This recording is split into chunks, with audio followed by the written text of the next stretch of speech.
नमस्कार दोस्तों, आज हम पढ़ेंगे छायावाद युग के प्रमुख स्तंभ जयशंकर प्रसाद जी के बारे में। तो जयशंकर प्रसाद जी का जन्म 30 जनवरी 1879 को हुआ था और इनकी मृत्यु हुई थी 15 नवंबर 1937 को। जयशंकर प्रसाद हिंदी कवि, नाटककार, उपन्यासकार तथा निबंधकार थे। वे हिंदी के छायावादी युग के 4 प्रमुख स्तंभों में से एक हैं। प्रसाद को छायावाद का ब्रह्मा भी कहा जाता है। काशी में इनका परिवार सुंगनी साहू के नाम से प्रसिद्ध था। इनके कई उपनाम भी हैं। पहला है झारखंडी। प्रसाद जी को बचपन में पुकारा जाता था इस नाम से। खांडे राव, ये भी इनके बचपन का नाम है। कलाधार, इस नाम से इन्होंने ब्रजभाषा में काव्य रचनाएं की थी। ये एक युग प्रवर्तक लेखक थे जिन्होंने एक ही साथ कविता, नाटक, कहानी और उपन्यास के क्षेत्र में हिंदी को गौरवान्वित होने योग्य कृतियां दी। इन्होंने काव्य रचनाएं ब्रजभाषा में आरंभ की और धीरे धीरे खड़ी बोली को अपनाते हुए इस भांति अग्रसर हुए कि खड़ी बोली के मूर्धन्य कवियों में उनकी गणना की जाने लगी और वे युग प्रवर्तक कवि के रूप में प्रतिष्ठित हुए। इन्होंने हिंदी काव्य में छायावाद की स्थापना की, जिसके द्वारा खड़ी बोली के काव्य में कमनीय माधुर्य की रस सिद्ध धारा प्रवाहित हुई और खड़ी बोली काव्य की सिद्ध भाषा बन गई। वे छायावाद के प्रतिष्ठापक ही नहीं, अपितु छायावादी पद्धति पर सरस संगीतमय गीतों के लिखने वाले श्रेष्ठ कवि भी हैं। उन्होंने हिंदी में करुणालय द्वारा गीत नाट्य का भी आरंभ किया। जयशंकर प्रसाद ने छायावाद की निरुक्ति मूलक व्याख्या की है। आइए अब इनके द्वारा रचित कुछ रचनाएं देखते हैं। शुरुआत करते हैं इनकी काव्य रचनाओं से। इनकी सर्वप्रथम छायावादी रचना खोलो द्वार 1914 ईस्वी में इंदु पत्रिका में प्रकाशित हुई।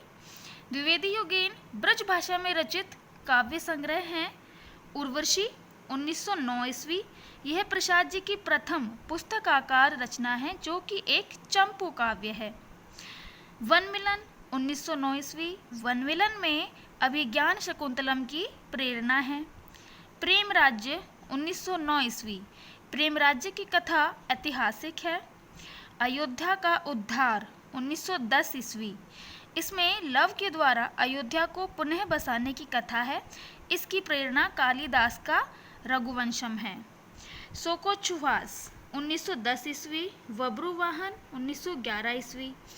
प्रसाद की प्रथम छायावादी कविता प्रथम प्रभात, जो कि हिंदी की पहली छायावादी कविता मानी जाती है, सन 1918 ईस्वी में 2 संग्रहों में संकलित है, झरना और कानन कुसुम में। फिर आती है इनकी द्विवेदी योगेन खड़ी बोली में रचित काव्य कानन कुसुम 1913 ईस्वी। यह खड़ी बोली की कविताओं का प्रथम संग्रह है। करुणालय 1913 ईस्वी। हिंदी के गीत नाट्य का आरंभ करने वाली यह रचना है। प्रेम पथिक 1913 ईस्वी।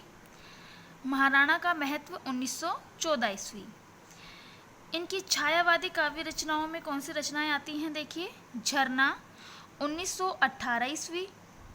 इसे छायावाद की प्रथम रचना माना जाता है। चित्राधार 1918 ईस्वी। ये इनका पहला संग्रह है। चित्राधार की स्फुट रचनाएं प्रकृति विषयक तथा भक्ति और प्रेम संबंधिनी हैं। आंसू 1925 ईस्वी। ये एक विरह प्रधान स्मृति काव्य है और आंसू को हिंदी का मेघदूत भी कहा जाता है। इसमें 133 छंद हैं। फिर है लहर 1933 ईस्वी। इस संग्रह में कुल 43 कविताएं संकलित हैं। कामायनी 1935 ईस्वी। यह प्रसाद जी की अंतिम कृति है। यह एक प्रबंध काव्य है। काव्य क्षेत्र में प्रसाद की कीर्ति का मूलाधार कामायनी है। खड़ी बोली का यह अद्वितीय महाकाव्य मनु और श्रद्धा को आधार बनाकर रचित मानवता को विजयिनी बनाने का संदेश देता है। यह रूपक कथा काव्य भी है जिसमें मन, श्रद्धा और इड़ा यानी बुद्धि के योग से अखंड आनंद की उपलब्धि का रूपक प्रतिभिज्ञा दर्शन के आधार पर संयोजित किया गया है। उनकी यह कृति खड़ी बोली और छायावाद की काव्य गरिमा का ज्वलंत उदाहरण है। सुमित्रानंदन पंत इसे हिंदी में ताजमहल के समान मानते हैं। शिल्प विधि, भाषा सौष्ठव एवं भाव अभिव्यक्ति की दृष्टि से इसकी तुलना खड़ी बोली के किसी भी काव्य से नहीं की जा सकती। इस रचना के लिए इन्हें मंगला प्रसाद पारितोषिक पुरस्कार भी प्राप्त हो चुका है। कामायनी में इन्होंने यंत्र और तर्क पर आधारित समाज के चित्रण के साथ साथ शैव दर्शन की अभिव्यक्ति भी की है। इसमें मन, श्रद्धा और इड़ा के योग से अखंड आनंद की उपलब्धि का रूपक प्रतिभिज्ञा दर्शन के आधार पर संयोजित किया गया है। फिर है इनके कुछ कहानी संग्रह। कहानी के क्षेत्र में प्रसाद जी आधुनिक ढंग की कविताओं के आरंभीयता माने जाते हैं। उन्होंने कुल 72 कहानियाँ लिखी हैं। सन 1912 में इंदु में उनकी पहली कहानी ग्राम प्रकाशित हुई थी। इनके द्वारा रचित कहानियाँ 5 संग्रहों में संकलित हैं, जो कि कुछ इस प्रकार हैं। छाया 1912, प्रतिध्वनि 1926, आकाशदीप 1929, आंधी 1931 और इंद्रजाल 1936। उनकी कुछ श्रेष्ठ कहानियों के नाम दिए गए हैं। आकाशदीप, गुंडा, पुरस्कार, देवव्रत, ममता, सालवती, स्वर्ग के खंडर में आंधी, इंद्रजाल, छोटा जादूगर, बिसाती, बेड़ी, नीरा, विरामचिन्ह, समुद्र संतरण। प्रसाद जी की अंतिम कहानी सालवती है। अपनी कहानियों के जिन अमर चरित्रों की उन्होंने सृष्टि की उनमें से कुछ है चंपा, मधुलिका, लैला, इरावती, सालवती, मधुआ का शराबी, गुंडा का ननकू सिंह और घीसू। इन्होंने कुछ उपन्यास की भी रचना की, जिसमें से प्रमुख 3 उपन्यास दिए गए हैं। कंकाल 1928 या 29, इसमें कन्फ्यूज़न है। इस उपन्यास में नागरिक सभ्यता का अंतर यथार्थ उद्घाटित किया गया है। यह यथार्थवादी उपन्यास है। इसका प्रकाशन वर्ष बहुत सी जगहों पर 1928 दिया गया है और बहुत सी जगहों पर 1929 दिया गया है।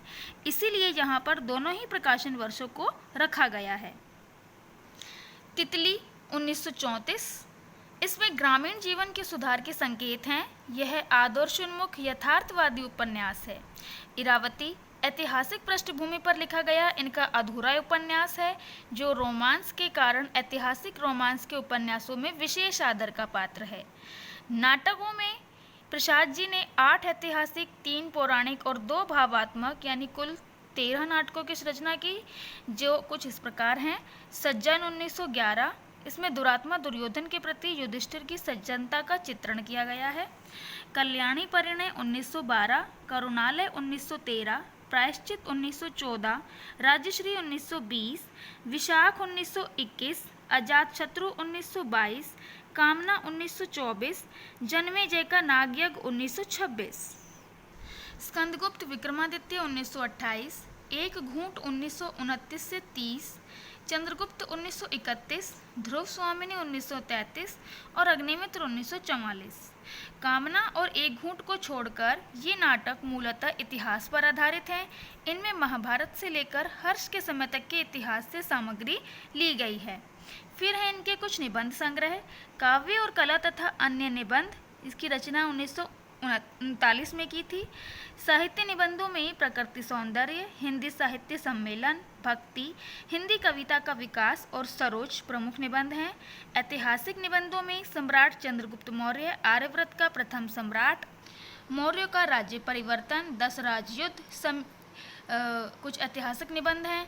समीक्षात्मक निबंधों में कवि और कविता, चंपू, कविता का रसास्वाद, रहस्यवाद, काव्य और कला, रस, नाटकों में रस का प्रयोग, रंगमंच और नाटकों का प्रारंभ आते हैं। तो इस प्रकार से आज हमने जयशंकर प्रसाद जी की सभी रचनाओं के बारे में चर्चा की। धन्यवाद।